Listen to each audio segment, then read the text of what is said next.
can cooker booth here at the Sioux Falls Ice Fishing Show, and this is going to be something you want to check out. These are a cooking system for cooking over the fire or in a variety of different applications, but they are going to be something that you can use and basically not have to worry about for the day when you can go out and enjoy yourself.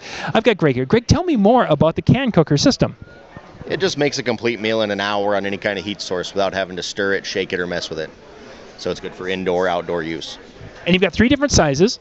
We've got our companion size, which is a 1.5 gallon, our junior size, which is a 2 gallon, and our large original can cooker, which is a 4 gallon. So if you were going to make this to make lunch for the crew, kind of walk us through your steps on making lunch for a group of, half a dozen people. So the half a dozen people, you'd use the junior, which you'd start with. I would use the 2-piece rack in the bottom, which elevates everything up. Nothing has a chance to stick. Then you pour in your 12 ounces of liquid, which can be anything from beer, soda, juice, broth, anything you like. And then you do what I would make is the can cooker favorite recipe, which is a standard, a staple. Potatoes, carrots, cabbage, onion, kielbasa sausage. Seal the lid, put on the heat source for about 45 minutes, and you're done.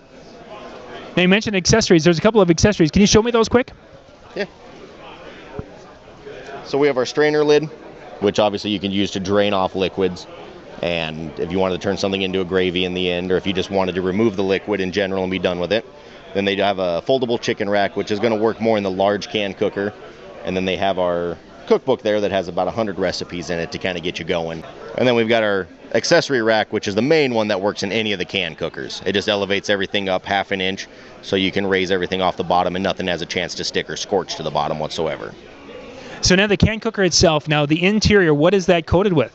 So the larger can has an anodized coating, and the 2 smaller cans have a non-stick ceramic coating. Nice. So they'll be easy to clean and easy for the next time to use. Yes. Makes the cleanup a lot easier. If people want to find out more information or a spot where they can go buy the can cooker, where could they go? They can go to cancooker.com. That sounds great. We'll put that link in the description below so you guys can go check these out. We're at the Sioux Falls Ice Fishing Show.